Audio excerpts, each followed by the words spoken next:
on a 4 systèmes hormonaux principaux. On a le cortisol, l'hormone du stress, on a la thyroïde qui est l'hormone de l'énergie, vous avez les hormones sexuelles, le 4e pilier c'est l'hormone de croissance. Ce sont comme les 4 pieds de la table. Si un jour, par exemple à la ménopause, on enlève les hormones sexuelles, c'est comme si on enlève un pied de la table. Aujourd'hui, je reçois sur le podcast le docteur Marc Nett, qui est gynécologue de formation et plus largement médecin spécialiste des hormones et de la longévité. Il est spécialiste de ce qu'on appelle la médecine fonctionnelle, c'est-à-dire une médecine holistique. Il n'y a pas réellement de médecine préventive en fait, parce que ce qu'on connaît finalement, c'est plutôt du dépistage. On va dépister des maladies, mais la maladie donc est déjà là et c'est pas de la prévention. Il accompagne ses patients sur des sujets aussi sensibles que le rôle des hormones, sur notre vieillissement, sur notre énergie, sur la fertilité aussi, l'impact de la ménopause ou la procréation médicalement assistée. Nous, on pratique une médecine aujourd'hui qu'on appelle médecine fonctionnelle. Cette médecine fonctionnelle, elle se base sur l'hygiène de vie, c'est-à-dire l'activité physique, la diététique, l'alimentation. Dans cet épisode, Marc Nett nous aide à mieux comprendre à quel point les hormones influencent notre énergie, notre humeur et notre santé sur le long terme de manière générale. On a parlé aussi de la réalité derrière la ménopause ou l'andropause, donc le pendant masculin de la ménopause, et comment déceler un déséquilibre hormonal même quand il est très faible et qu'il n'est pas lisible dans des prises de sang. Mais je ne vous en dis pas plus et laisse place à ma conversation avec le docteur Marc Nett. Docteur Nett, enchanté et merci mille fois d'avoir accepté mon invitation.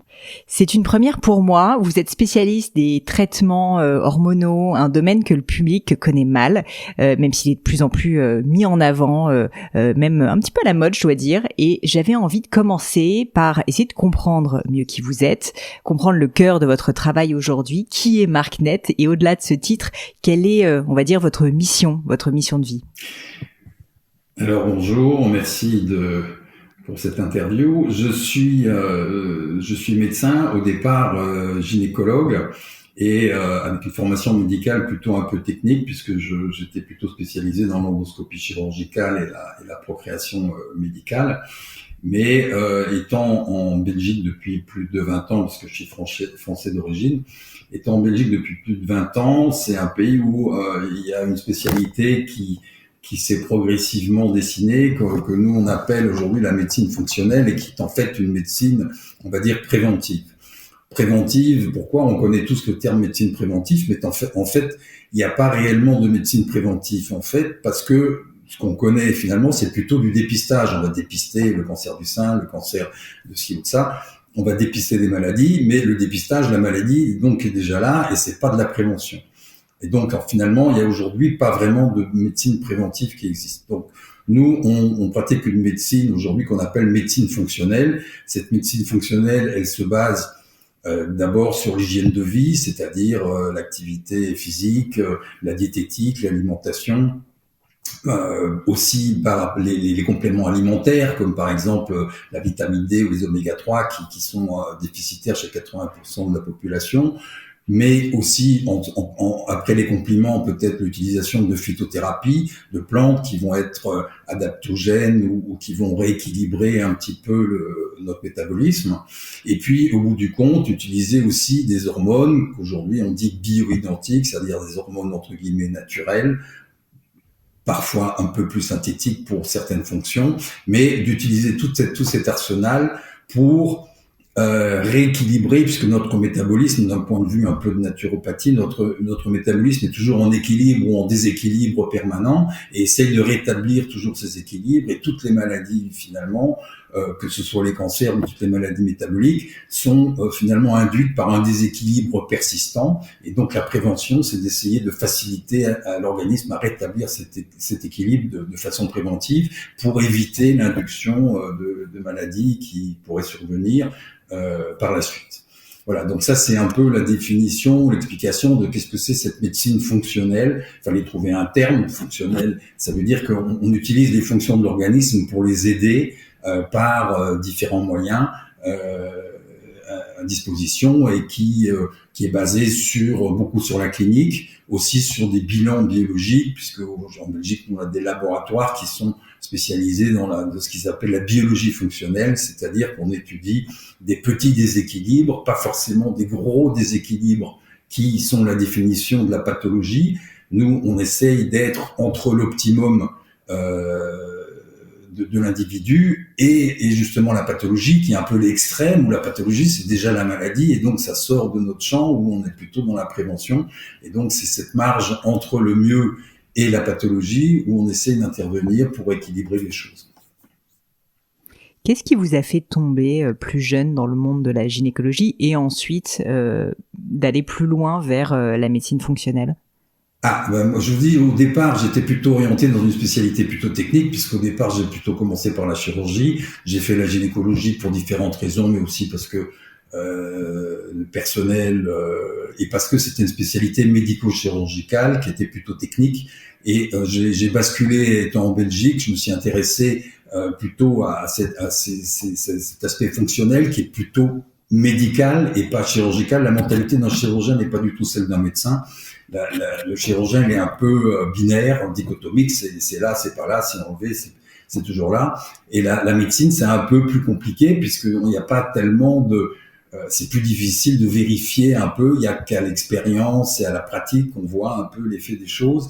Et c'est un peu plus compliqué à manipuler, mais j'ai un peu viré dans cette optique fonctionnelle parce que je pense que c'est beaucoup plus intéressant et que on n'attend pas que la tumeur soit là pour l'enlever, il vaut mieux éviter qu'elle survienne.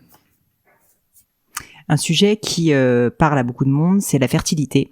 Pourquoi y a-t-il aujourd'hui autant de problèmes de fertilité, déjà pour commencer ? Alors, je pense qu'il y a aujourd'hui beaucoup de problèmes de fertilité pour d'abord une raison, c'est que dans le temps, la définition classique, c'était de dire qu'il y avait 2 ans où il n'y avait pas de bébé, alors qu'on essayait. Donc, c'est la définition classique de la fertilité. Aujourd'hui, en pratique, une jeune femme qui n'est pas enceinte après, on va dire 6 mois, est déjà chez le médecin et va dire c'est pas normal, je fais tout ce qu'il faut. Et donc, on s'inquiète vite. Et dès qu'on met un peu le doigt dans l'engrenage de la prise en charge médicale en PMA, ça va très vite puisqu'on veut des résultats. Et donc, on est dans l'escalade et on termine assez vite dans des techniques de PMA qui sont peut-être pas forcément toujours utiles au départ, mais disons qu'on pousse un petit peu les choses. Et je me permets de vous interrompre. Vous pensez qu'il y a presque un surinterventionnisme en la matière ? Je pense qu'il y a une demande qui est beaucoup plus pressante et qui fait que le médecin est aussi obligé de répondre à cette demande. C'est pas qu'on précipite les gens dans des techniques où ils ne devraient pas être, mais il y a une pression des patients qui fait qu'on est tenté d'intervenir peut-être aussi un peu plus rapidement. Et puis, il y a un autre aspect aussi, c'est un peu l'âge. C'est-à-dire que il y a beaucoup de patients, je dirais que beaucoup de patients qui sont en PMA, ils sont même pas vraiment pour des raisons de fertilité. C'est souvent un problème de timing. C'est-à-dire qu'on arrive à un âge où on commence à s'inquiéter. Quand on y pense, parce qu'il y en a beaucoup qui y pensent pas beaucoup jusqu'à arriver un peu trop tard, mais donc beaucoup d'indications de traitement de fertilité sont souvent liées à un problème de timing et d'échéance où il faut pas, comme il y a, on va dire, peut-être 10% de chances de grossesse par cycle, le temps passe vite, et donc quand on n'a pas tel beaucoup de temps devant soi, eh bien, on est tenté d'accélérer un peu les processus. Vous avez réalisé une conférence fertilité et micronutrition où vous soulignez justement la part importante des infertilités classées inexpliquées en centre de PMA. Est-ce que vous pourriez m'en parler et me parler de l'impact de la micronutrition sur la fertilité ? Alors l'impact de la micronutrition, j'essaierai de résumer un peu les choses. C'est que en médecine fonctionnelle, on vous dit qu'il faut manger sainement, qu'il faut avoir une activité physique, qu'il faut prendre des vitamines, des compléments pour essayer de rééquilibrer tout votre organisme. C'est le principe de la médecine fonctionnelle.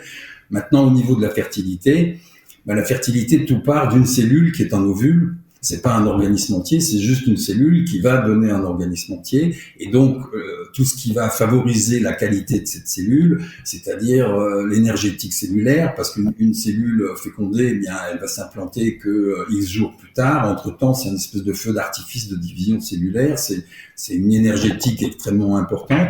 Et donc, tout ce qui va favoriser l'énergétique cellulaire, la qualité des membranes de la cellule, mais globalement, c'est un peu tous les principes de la médecine fonctionnelle de l'organisme entier qu'on essaye de concentrer dans une cellule qui est cet ovule et qui va donner un embryon.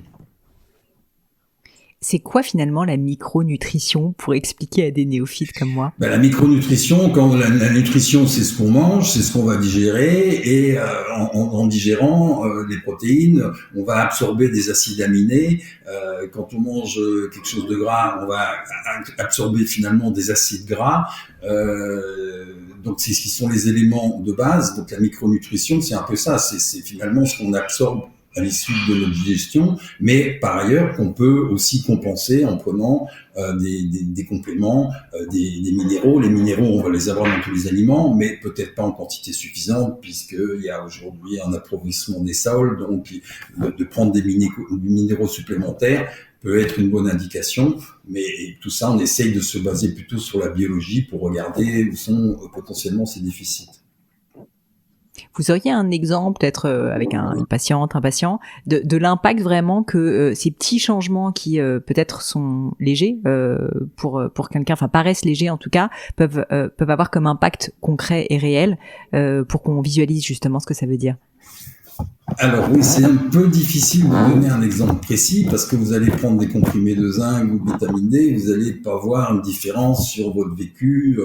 Donc on la ressent pas forcément, on la ressent pas forcément. Mais l'idée, c'est justement pour ça que l'association de signes cliniques, d'un examen clinique, de plainte des patients essentiellement, et la confrontation par rapport à une biologie qu'on essaye d'être la plus complète ou la plus précise possible, la confrontation des deux permet d'organiser un petit programme, et c'est pas un minéral qui va manquer ou une vitamine qui va manquer, c'est un peu l'ensemble des choses qui justement permet de rééquilibrer un petit peu tout. Il y a une espèce d'effet de sommation d'un facteur sur un autre. C'est pas 1 plus 1 égale 2, c'est peut-être 1 plus 1 égale 3 parce que différents facteurs s'interpénètrent et c'est, au bout du compte, c'est un peu le résultat.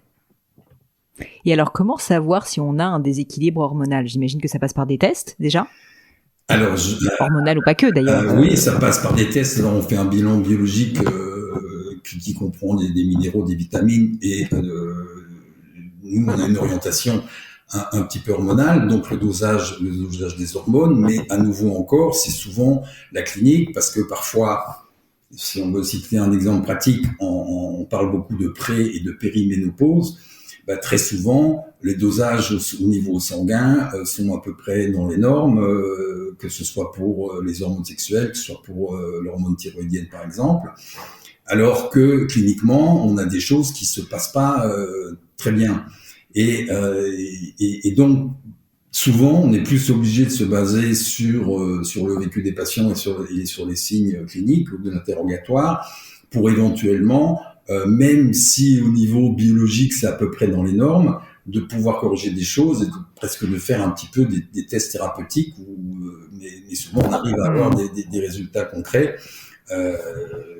L'exemple en étant par exemple la ménopause, où les changements hormonaux chez la femme à la ménopause sont assez brutaux. Ils existent chez tout le monde, chez les hommes aussi, mais il n'y a pas cette coupure un peu rapide au moment de la ménopause. Quand c'est plus lent et que vous avez un changement de quelques pourcents par an, vous vous dites c'est normal, c'est l'âge, c'est comme ça, on accepte les choses. Si ça se fait du jour au lendemain, on trouve que les changements sont un peu brutaux, et donc c'est un peu le modèle de changements hormonaux avec la ménopause. Et en particulier maintenant, puisque en ménopause c'est pareil, on attend théoriquement, classiquement 1 an sans règles. Ça veut dire qu'on a ignoré jusqu'à présent un peu les époques de préménopause, puisque il y a des changements hormonaux chez la femme des années avant que la ménopause soit installée, en particulier avec un manque de progestérone et différents changements, et ça n'est classiquement pas tellement pris en charge. Alors justement, ça m'intéresse beaucoup, j'ai 42 ans, donc je suis sûre qu'il y a beaucoup de personnes dans mon audience qui vont être intéressées.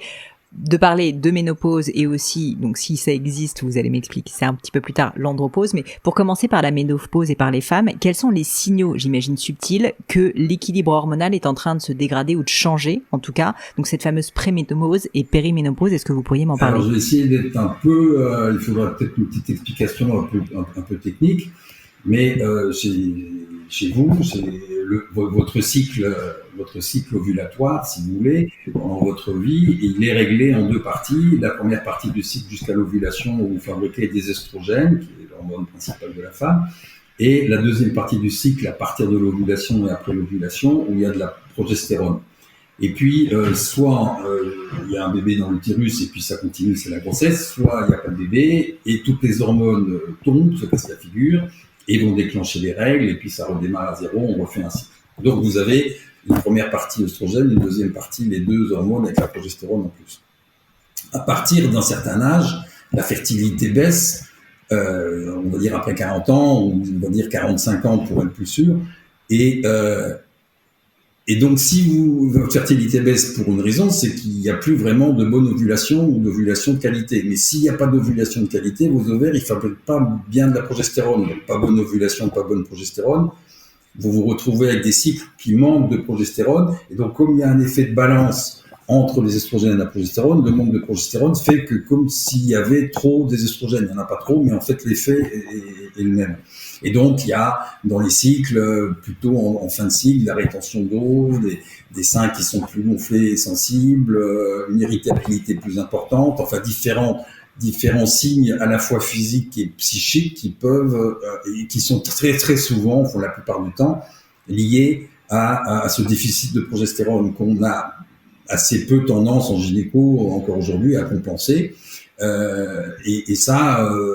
après la quarantaine, on dira c'est plutôt 45 ans, on va dire, pour qu'il y a c'est pas systématique, mais très souvent on a ces signes comme ça de cycle que l'on appelle d'hyperestrogénie relative parce que il n'y a pas trop d'oestrogène, mais il s'exprime trop. Et donc la première chose, c'est compenser cette progestérone.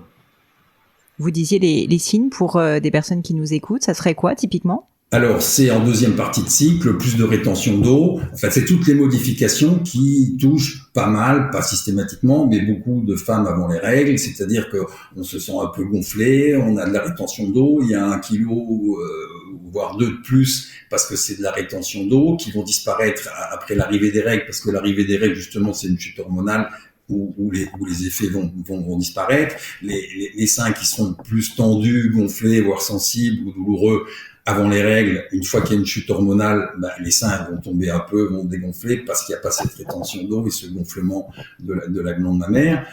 Tout ça, ce sont des signes assez fréquents et classiques.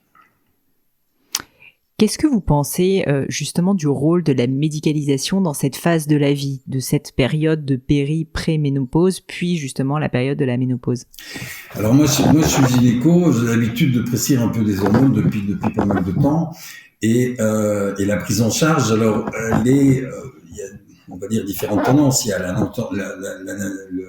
la tendance un peu naturopathie et phytothérapie qui a existé pendant longtemps pour prescrire différentes plantes à activité hormonale comme le soja, le houblon, le gâtillier, enfin différentes plantes utilisées en phytothérapie qui sont intéressantes, mais qui pour moi a un petit souci.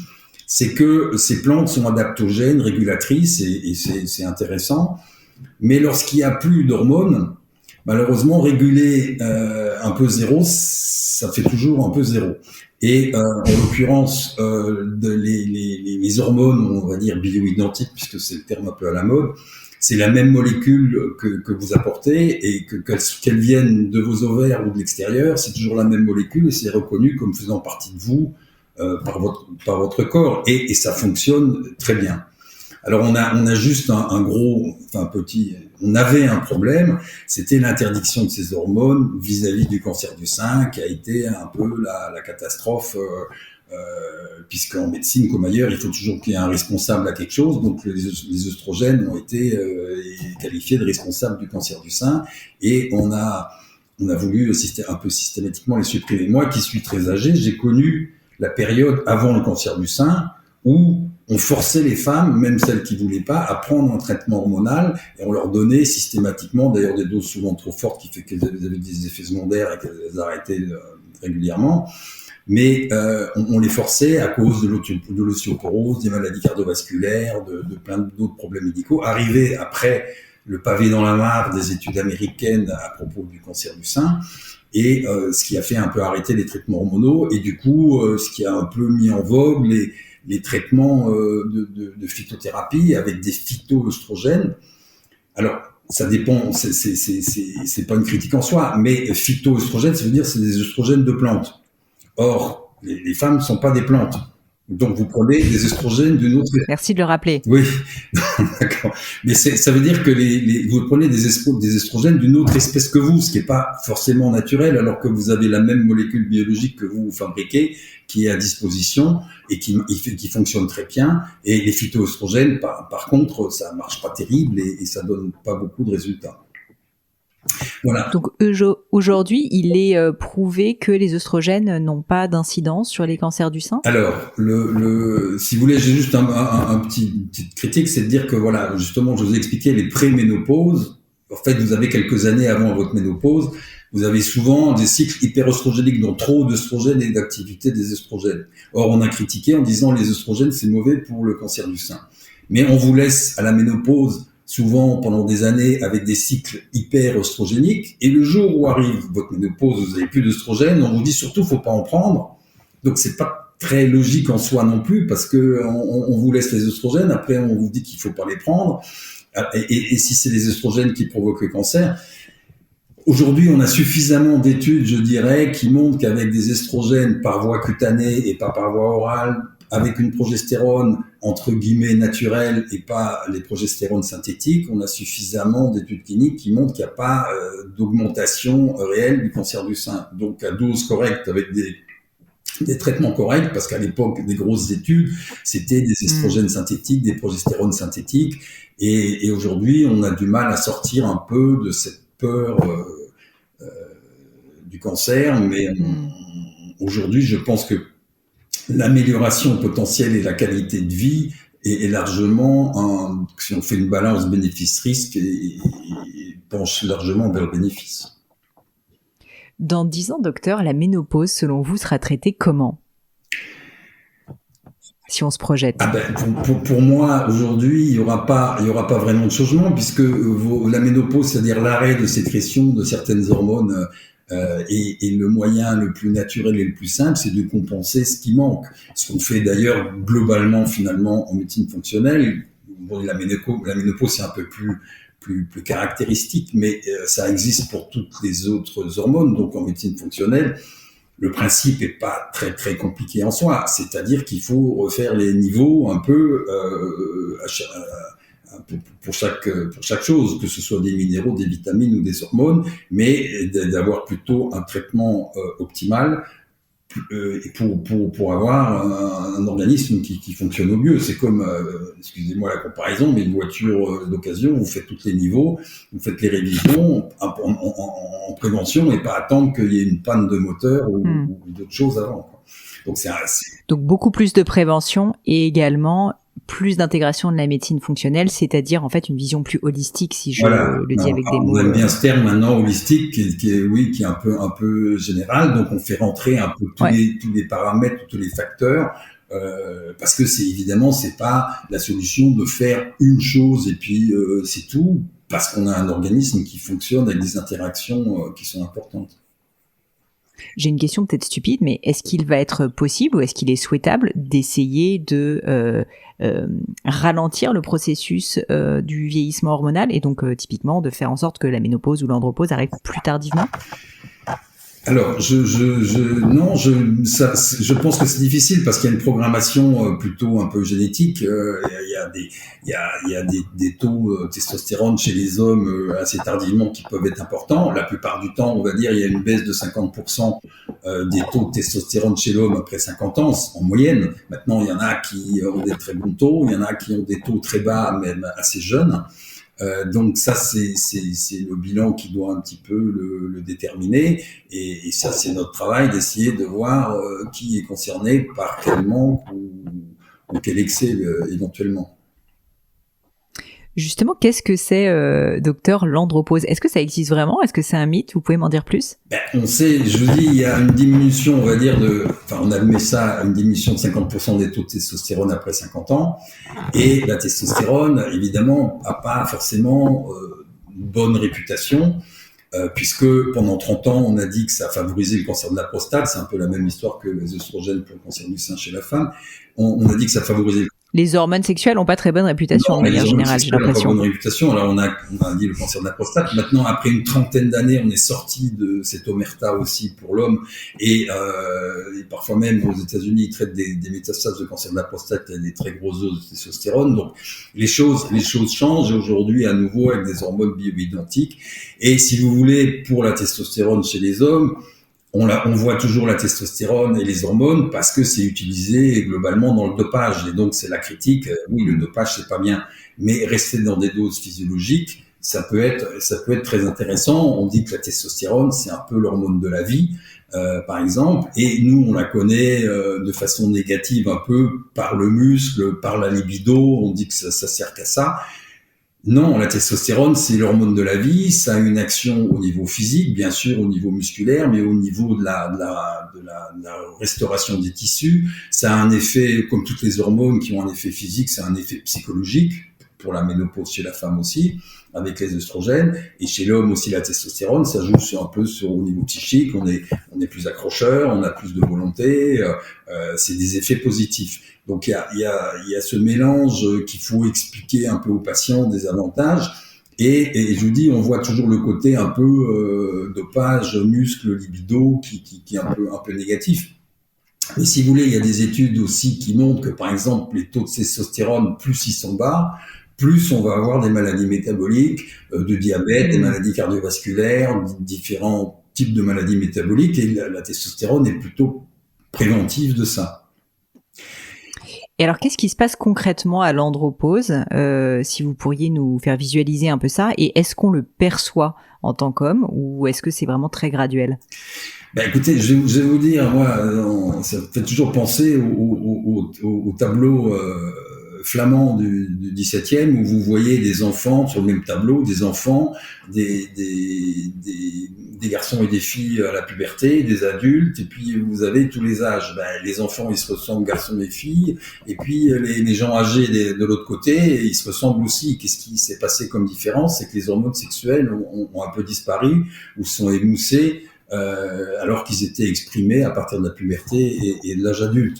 Donc là, c'est un peu une image pour dire, voilà, les hormones sexuelles, ça fait physiquement et psychologiquement. Ça genre, quoi. Voilà. D'accord. Et le vieillissement hormonal, qui existe et qui est naturel, est-ce qu'on peut le... J'attendais cette question. Le vieillissement hormonal, alors si on veut regarder le système hormonal, si on n'a pas d'hormones, on n'a pas de vie, on devient des plantes, enfin, on fait plus rien. Si on n'a pas de cortisol, on meurt. Si on n'a pas d'hormones thyroïdiennes, on devient des légumes. Donc c'est ce qui nous soutient notre activité biologique. Et vous avez une interconnexion de tous ces systèmes-là. Partant du principe qu'on on va dire 4 systèmes hormonaux principaux. On a le cortisol, l'hormone du stress. On a la thyroïde, qui est l'hormone de l'énergie. Vous avez les hormones sexuelles. Et puis le 4e pilier, c'est peut-être, on va dire, l'hormone de croissance. Donc ces 4 piliers, ce sont comme les 4 pieds de la table. Si un jour, par exemple, à la ménopause, on enlève les hormones sexuelles, c'est comme si on enlève un pied de la table. Elle va pas casser la figure, mais elle a du mal à rester bien stable. Et tout ça, comme il y a une interdépendance dans tous les systèmes, par exemple, souvent la ménopause, la thyroïde va se mettre au ralenti pour stabiliser votre métabolisme et votre système et d'être un peu, de rééquilibrer les choses, mais souvent en vous mettant assez fortement au ralenti. Bon, ça c'est pour la ménopause et qui soit lié, par exemple, à la thyroïde. Mais voilà, tous ces systèmes hormonaux sont interdépendants et vous avez des systèmes qui démolissent et d'autres qui reconstruisent. Et nous, notre métabolisme fait qu'on est en perpétuel turnover, donc on va démolir ce qui n'est pas vraiment... on pourrait quand même garder un certain temps, mais on va le démolir pour refaire du neuf en permanence, et on va utiliser les briques du mur qu'on démolit pour refaire le nouveau, et ça tourne sans arrêt. Et donc il faut des hormones qui démolissent et des hormones qui reconstruisent. Mais c'est un petit peu simpliste, mais avec le temps, eh bien notre métabolisme se ralentit et diminue, mais la reconstruction va diminuer un peu plus vite que la démolition. Et donc la reconstruction se fera en qualité de moins en moins bien, ce qui pourrait, c'est une image pour expliquer que le vieillissement, c'est qu'on fait moins bien les tissus, on fait moins bien la peau, on fait un peu moins bien tout l'organisme. Et donc de favoriser les hormones anaboliques de reconstruction, ça va être en fait le traitement anti-âge. Est-ce qu'il y a donc un moyen de ralentir le vieillissement hormonal ? Ah ben oui, en compensant. Alors selon les personnes, s'il y a un déficit qui est plus précoce, eh ben il faudra commencer à compenser plus tôt. Si le déficit est plus tardif, eh bien ça c'est de faire l'évaluation des niveaux et de faire ces compensations quand elles sont indiquées. Et en général, alors j'imagine que ça dépend de chaque personne, mais si on est un peu général et trop général bien sûr, à quel âge est-ce que vous pensez qu'il faut commencer à s'intéresser à ces problèmes en tant que femme, en tant qu'homme ? Alors, il y a des déficits hormonaux, parfois même chez l'enfant, pour X raisons génétiques. Mais on va dire que dans le cas du vieillissement, le top du métabolisme, c'est plutôt, on va dire 30 ans. Ou 25 déjà ans. Dès 30 ans. Mais après 30 ans, il commence à y avoir une inclinaison qui est peut-être plus sensible à 35. Et puis après, c'est un peu comme, si vous voulez, la fertilité chez les femmes. Jusqu'à, on va dire, 35 ans, c'est à peu près stable. Après, ça commence à chuter 35-37. Et puis à 40 ans, on a perdu quand même plus de la moitié. Alors typiquement, je vais me prendre un exemple, j'ai 42 ans, quelles sont les analyses ou les tests ou quels seraient les conseils que vous pourriez me donner pour justement essayer de compenser ce chemin naturel de vieillissement hormonal ? Alors, vous pouvez faire un état des lieux si vous voulez, c'est-à-dire en faisant des tests hormonaux, une échographie, différents examens pour faire un peu la situation actuelle. Malheureusement, c'est très difficile de revenir en arrière. On peut optimiser la situation aujourd'hui telle qu'elle est, je vous dis, en prenant différents compléments, vitamines, antioxydants et autres, de faire le point sur le plan hormonal. Il y a des tests pour évaluer la réserve ovarienne, c'est-à-dire le nombre d'ovules qui restent dans les ovaires, et pour faire des évaluations pour savoir quelles sont potentiellement les chances de fertilité qui demeure. Concrètement, ça c'est le genre de choses qu'on peut demander à un médecin, même médecin traitant, ou en fait il faut vraiment aller voir un spécialiste comme vous ? Si le médecin traitant s'intéresse à ce sujet, c'est pas des examens qui sont très compliqués, c'est des examens relativement standards, mais par exemple pour l'évaluation de réserve ovarienne, on fait des dosages d'un truc qui s'appelle l'hormone antimullérienne. C'est un petit peu, ça c'est utilisé en gynéco, je sais pas si en médecine générale on le connaît, on l'utilise beaucoup, mais donc c'est pas des examens forcément très compliqués, mais pour faire le point de la situation. Et après, je vous dis, c'est aussi, ça dépend de la situation, de la volonté de chaque personne, de faire qu'est-ce qu'elle est prête à faire, quelle est sa motivation. C'est aussi important que la biologie. Parce que ça peut être des traitements qui sont lourds, ou en tout cas qui sont pénibles ? Alors, première chose, c'est, je vous dis, de faire les rééquilibrages généraux au niveau métabolique. Après, c'est de considérer qu'est-ce qu'on a comme timing, qu'est-ce qu'on a comme temps, qu'est-ce qu'on a comme désir d'investissement. C'est très variable, puisque ça peut aller jusqu'au fait de quitter la France pour trouver des pays où, d'un point de vue bioéthique, on est plus permissif qu'on puisse l'être, par exemple, chez nous. Ce qui est le cas en Belgique. Ce qui est, oui, un peu, peut-être un peu moins aujourd'hui, parce que chaque centre de procréation a un peu ses propres règles administratives et bioéthiques, mais globalement la Belgique a été beaucoup plus permissive, en tout cas pour les dons, que ce soit les dons de sperme ou les dons d'ovocytes. Et après, maintenant, il y a beaucoup d'autres pays. Enfin, on connaît depuis des dizaines d'années l'Espagne, il y a la Grèce, il y a Chypre, enfin bon voilà, il y a la Tchéquie, enfin bon, il y a plein de pays où il n'y a pas les mêmes contraintes, on va dire, administratives. Mais ça, bon, qui nécessite, bon, déjà effectivement pas mal d'investissement, et puis peut-être un risque aussi d'aller dans des pays qu'on connaît pas, donc quelque chose qui est quand même, voilà, à haut risque. Oui. Après, je vous dis, c'est à haut risque. Oui, on a le risque surtout que ça fonctionne pas et qu'on n'a pas de résultat. Mais des risques médicaux, après les risques médicaux, on a un peu enfin je pense un peu souvent surévalué les risques des grossesses, comme on dit en médecine, des grossesses tardives. Mais c'est lié surtout à l'état physique de la patiente. C'est sûr qu'à un certain âge, on a plus de pathologies, de problèmes de tension cardiovasculaire et autres. Et une grossesse, c'est toujours un peu un stress. C'est comme si vous faites un petit footing en permanence pendant 9 mois. Et donc, s'il y a des choses qui sont pas top, eh ben, on va les décompenser plus rapidement, c'est tout.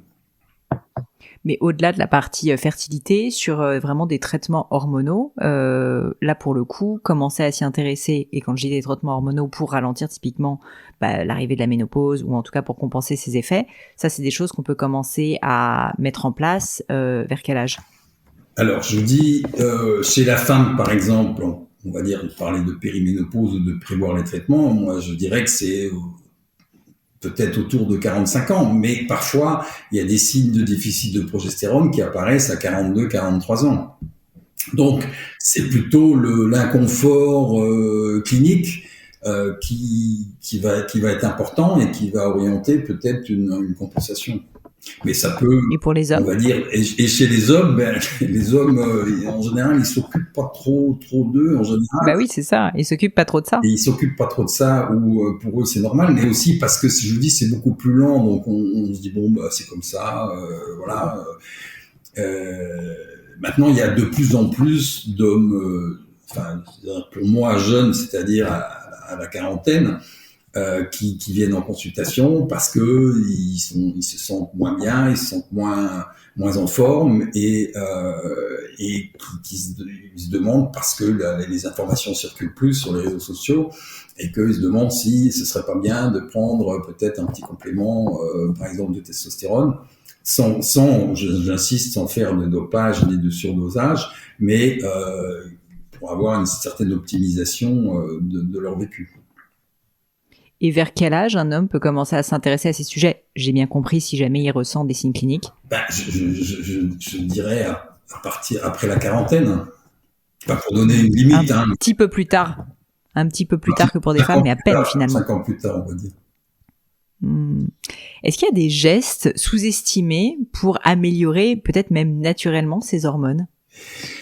Peut-être inconnu. Alors oui, on sait très bien que l'activité physique,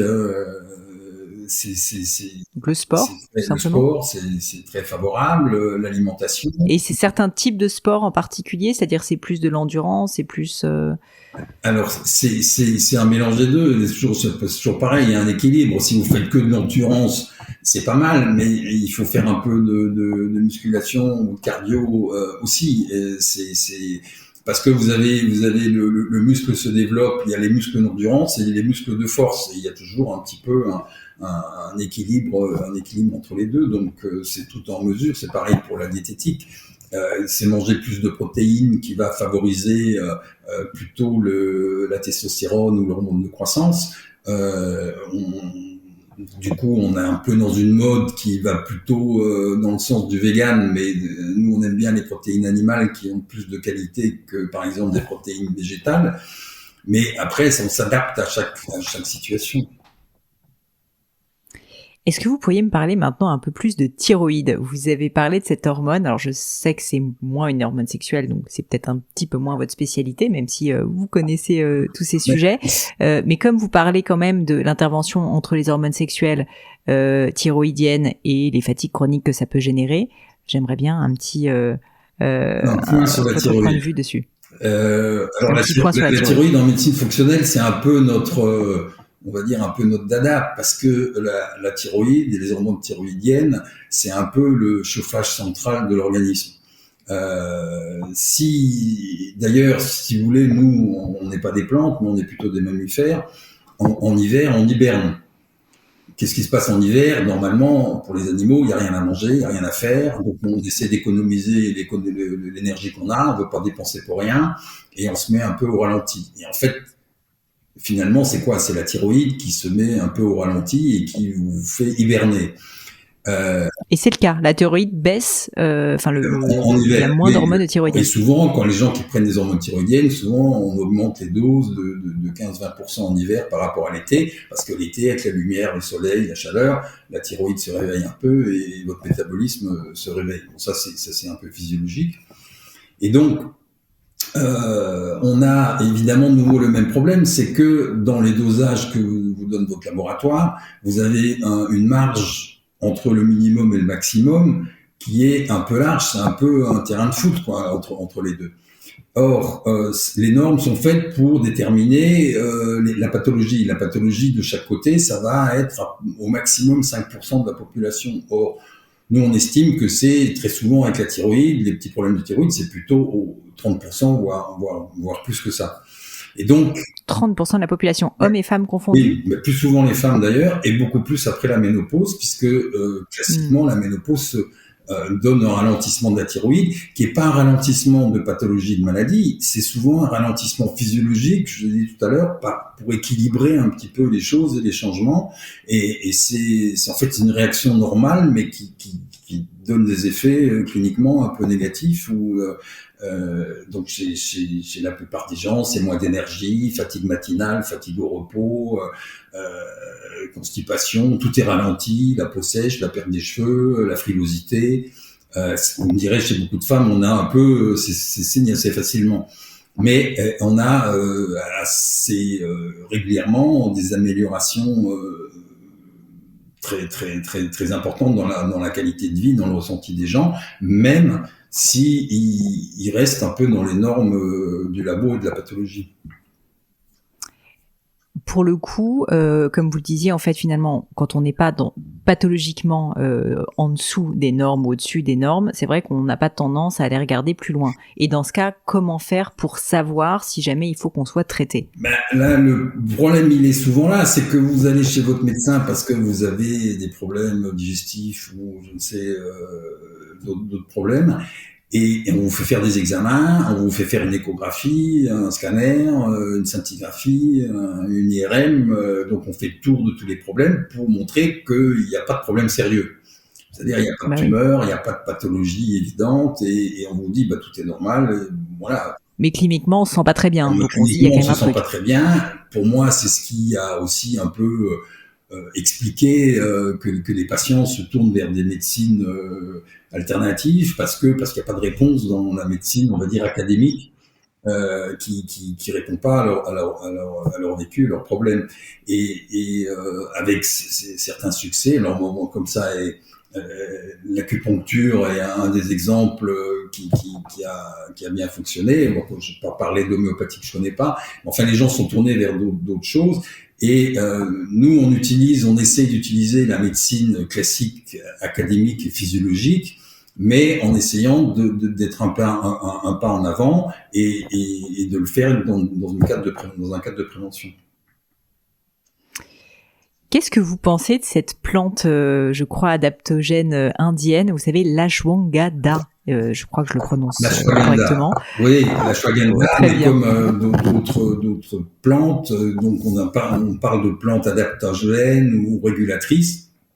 On l'utilise beaucoup, souvent pour réguler un peu le cortisol. Le cortisol est l'hormone du stress. Et donc, quand on dit aux gens, prenez un peu de cortisol, alors ça fait peur à tout le monde parce que cortisone, ça inquiète toujours à cause des effets secondaires potentiels. Mais là encore, si vous voulez, on confond toujours les doses thérapeutiques avec les doses préventives. Si vous prenez 10 mg d'hydrocortisone, par exemple, dans la journée, vous en fabriquez, on va dire, 30 ou 35 mg, c'est pas ça qui va changer vos équilibres, mais ça peut vous aider à passer des caps ou certaines difficultés. Alors que si vous prenez une dose thérapeutique de 60 ou de 80 mg, c'est pas la même chose. Il y a une histoire de dose. C'est pareil pour les hormones. Si vous faites du dopage, c'est pas des doses physiologiques.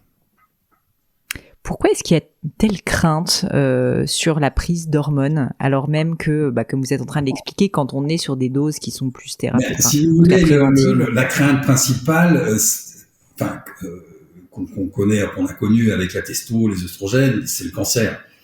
Et si vous voulez, c'est normal que les hormones vont booster les cellules, c'est leur rôle, c'est leur fonction, et c'est très bien comme ça. Mais très souvent, je pense qu'on interprète les choses de façon fausse au niveau des études cliniques, par exemple. C'est que vous ne faites pas un cancer du jour au lendemain. Partant d'une cellule cancéreuse, il faut X années pour arriver à un cancer. Par exemple, je sais que le frottis du col de l'utérus qu'on faisait tous les ans, maintenant c'est tous les 3 ans, parce qu'on sait très bien qu'entre un petit problème qu'on va trouver au niveau du col et puis un potentiel cancer qui va se développer, il se passe des années. Alors, si pendant ces années-là, vous avez pris des hormones et que vous savez pas que vous avez des cellules qui vont pas bien, et nous, on fabrique des cellules cancéreuses tous les jours qu'on élimine progressivement quand justement votre métabolisme est bien équilibré, mais s'il est trop déséquilibré, il y a un moment, ça craque et ça va se développer. Donc ça, c'est l'échec de la médecine préventive. Et donc, pendant ces années-là, si vous avez pris des hormones, vous avez stimulé vos cellules. Alors, je fais une comparaison un peu basique, mais vous avez un jardin, vous arrosez votre jardin pour qu'il soit joli. C'est normal. Sauf que si vous avez une mauvaise herbe dans votre jardin, vous allez l'arroser aussi et elle va pousser plus vite. Donc, vous allez l'avoir plus tôt. Et dans les études cliniques, c'est très souvent ce qui se passe. On dit oui, mais il y a 6 ou 8 tumeurs de plus au bout de X années. Ben oui, parce que il a poussé plus vite, mais avant, vous saviez pas que c'était là. Et c'était pas déterminable, même par des prises de sang, même par des échos, des radios, on pouvait pas le savoir. Et donc le jour où ça sort, ça sortira peut-être un peu plus vite que chez l'autre qui avait pas d'hormones. Mais d'un autre côté, certaines études montrent que finalement, c'est les trucs qu'on trouve, ils sont moins agressifs, ils sont mieux traités. Il y aurait même des études aujourd'hui qui montrent que les traitements hormonaux chez les femmes en particulier à la ménopause, au bout du compte, la mortalité est plus faible chez les femmes traitées que pas traitées. Donc, chacun veut un peu montrer les études qui les arrangent.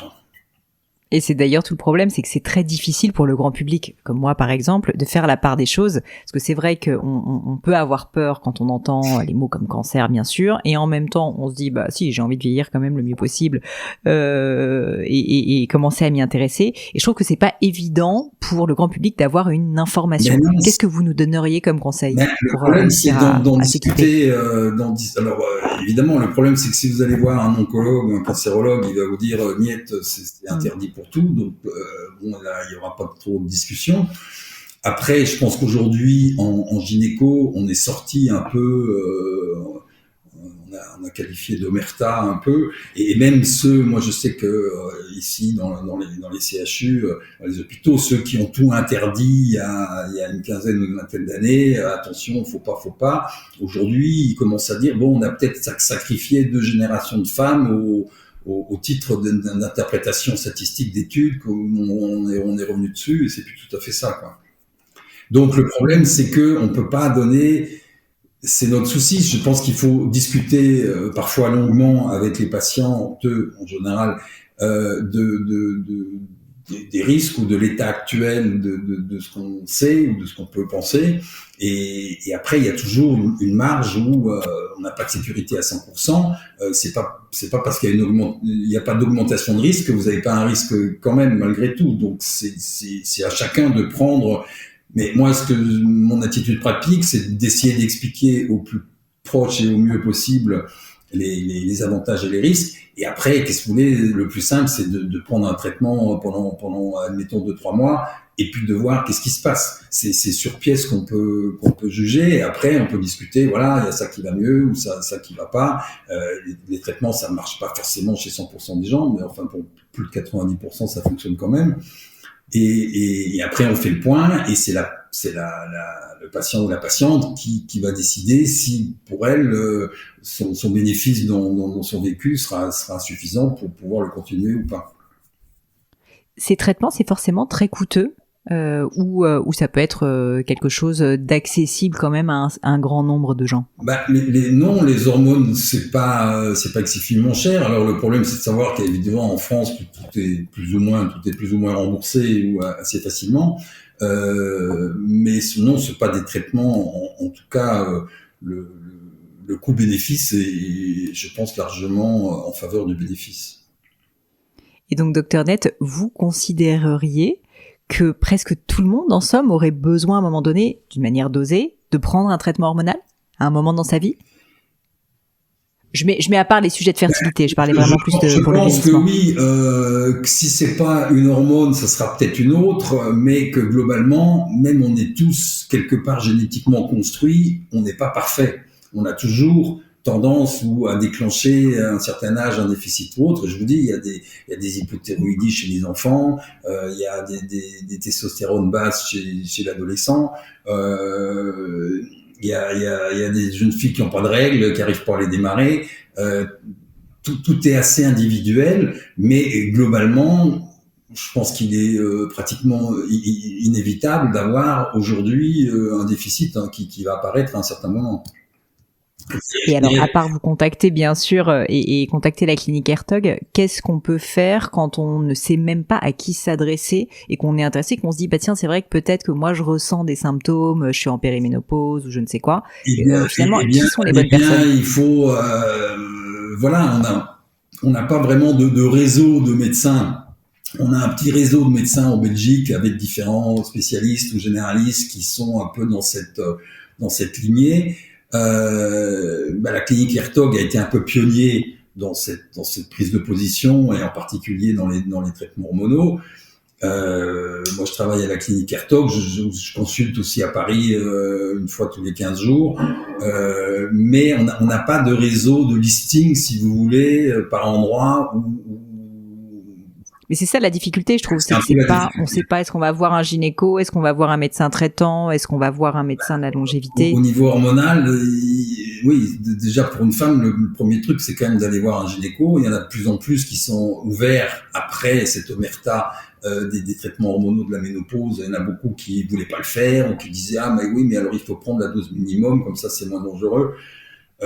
Maintenant, on est un peu passé ce stade et je pense qu'il y a pas mal de gynécos qui acceptent très bien de prescrire des œstrogènes, de la progestérone. Il y en a encore moins qui prescrivent de la DHEA ou même la testostérone chez les femmes parce que tout ça se dose et ça peut être intéressant aussi. Et donc, il y a toutes les autres hormones qui interviennent. Je vous ai parlé de l'interaction qu'il peut y avoir entre la ménopause et la thyroïde.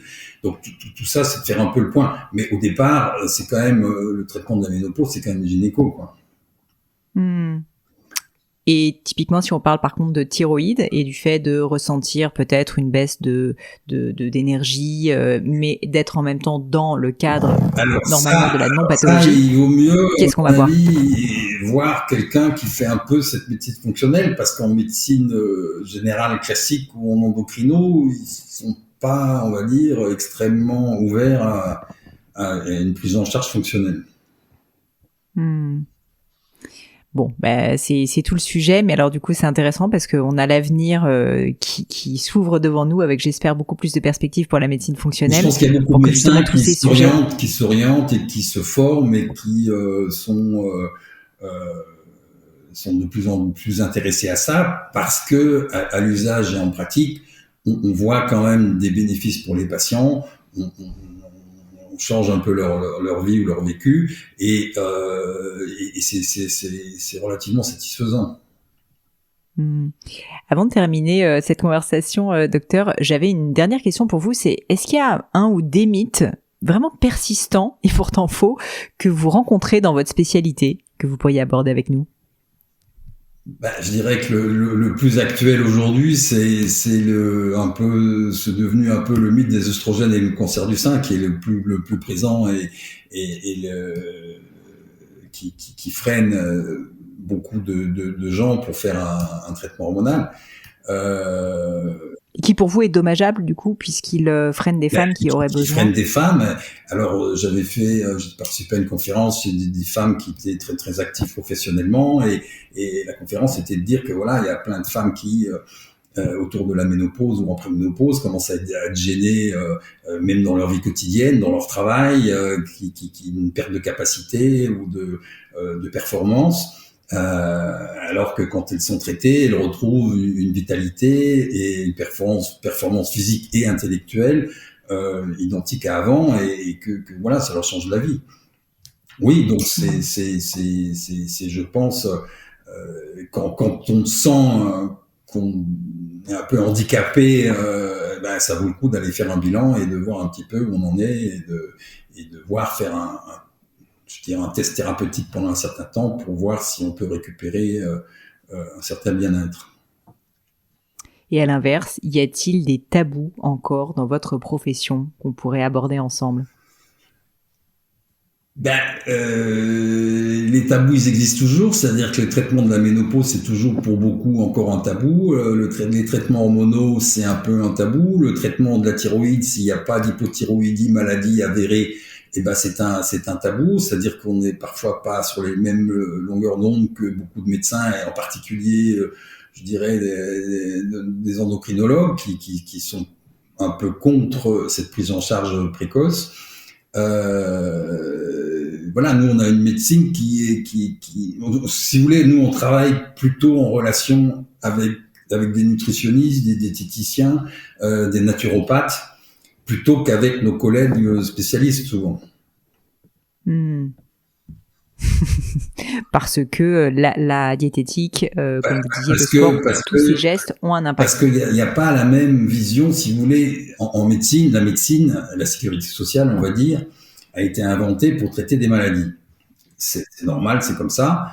Et ça traite très bien des maladies, des cancers, des tumeurs, des maladies. C'est heureusement que la médecine est là pour plein de raisons. Maintenant, je vous dis, il y a ce gap entre la maladie et la pleine forme qui est un peu laissé pour compte et qui peut-être va intéresser l'administration ou les institutions, je dirais plus par le biais des assurances santé, je pense, parce que les assurances santé, ils ont un intérêt financier, parce que s'il y a moins d'arrêt de travail, s'il y a moins de maladies, les gens se sentent mieux, il n'y a pas de burn-out, tout ça, c'est un intérêt financier, et donc les assurances auraient plutôt intérêt à pousser ces bilans et cette médecine qui aujourd'hui pâtit aussi du fait que quand vous faites 1 heure ou 2 heures de consultation pour faire un point avec un patient, ça c'est pas les 5 ou 10 minutes de votre généraliste.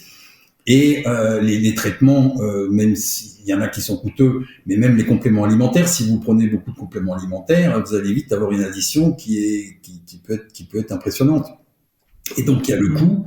Donc le coût de la consultation, le coût des traitements. Donc nous, on voit beaucoup de gens qui sont quand même relativement impliqués, qui lisent beaucoup de choses, qui s'informent, qui sont au courant de plein de choses. Maintenant, aujourd'hui, avec l'IA et les réseaux sociaux et Google, je veux dire, les patients, ils savent parfois plus de trucs que nous techniquement sur leurs petits problèmes. Mais tout ça. Mais alors la question c'est est-ce qu'ils savent des choses qui sont justes? Alors, est-ce que c'est beaucoup de bêtises? Alors, je vous dis il y en a qui étudient bien leurs trucs, qui sont bien bons. Puis après il y a beaucoup de choses qui circulent et qui sont pas forcément aussi justes que ça. Et donc là c'est l'intérêt de faire une mise au point, d'un échange et rétablir un peu les choses, quoi. Merci 1000 fois pour votre temps. À l'aune de tout ce qu'on s'est dit et de ce grand cours que vous nous avez fait finalement sur la médecine fonctionnelle, est-ce que vous auriez peut-être un dernier conseil à nous donner? Oui, mon conseil, c'est pas essayer, c'est l'adopter, mais essayer, c'est le tester. Et il y a pas grand chose à perdre. Il y a qu'au pied du mur qu'on voit le maçon, et il y a pas grand chose à perdre. Je pense qu'il y a pas mal de bénéfices à avoir, et beaucoup de gens, je veux dire, les femmes sont poussées plus que les hommes à cause de la ménopause à peut-être prendre les choses en main, et sont souvent plus concernées aussi par les effets du vieillissement et autres. Les hommes passent souvent un peu à côté.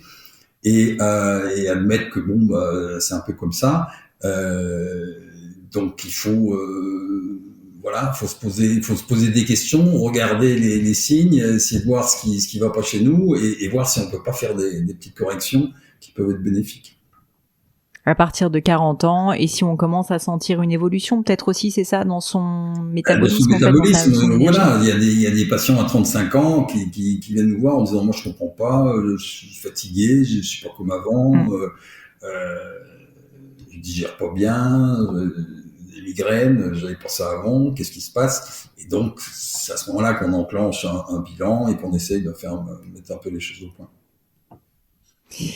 Merci mille fois pour votre temps, merci pour toutes ces explications et désolé si mes questions étaient vraiment des questions de néophytes, mais je pense que les personnes qui nous écoutent seront comme moi ravies d'avoir la personne un peu, on va dire débutante qui vous pose des questions. Si jamais on souhaite justement aller plus loin avec vous, donc vous consultez à Paris, vous êtes également dans l'équipe médicale de la Hertog Clinic, donc à Bruxelles, Paris, Istanbul, mais plutôt j'imagine à Bruxelles.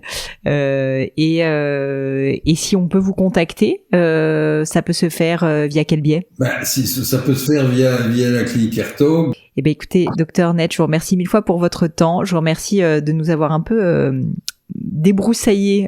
J'imagine que c'était pas très c'est un peu précis. Vous dites c'est holistique. Holistique, ça veut dire que c'est très large et que ça fait rentrer un peu tout dans le même panier. Donc c'est un peu compliqué de voir les choses, mais bon, c'est vrai qu'on a parlé plus précisément de la ménopause et peut-être un peu de la fertilité, donc ça c'est beaucoup plus précis, mais tout le reste, il y a beaucoup d'aspects différents qui s'entremêlent, quoi. Oui, et puis comme vous le disiez, chacun étant différent, chacun doit s'écouter, aller voir son propre médecin. J'insiste surtout sur le fait que l'échange, l'explication, la description des symptômes est intéressante. On fait souvent une médecine qui est basée sur la prise de sang. Votre prise de sang est normale, tout va bien, au revoir. La prise de sang n'est pas toujours un reflet si fidèle qu'on voudrait bien l'espérer ou penser. Le sucre, quand vous dosez la glycémie ou le sodium, c'est à peu près précis, mais les hormones, ça bouge tout le temps, un peu du matin au soir, selon votre cycle, selon votre activité, et donc ce sont des indicateurs, ce sont plus des bornes qui permettent de vous orienter vers quelque chose. Mais donc c'est pour ça que souvent ça prend pas mal de temps de mettre les choses au point avec les patients. Merci mille fois pour votre temps. Je vous en prie, et merci à vous.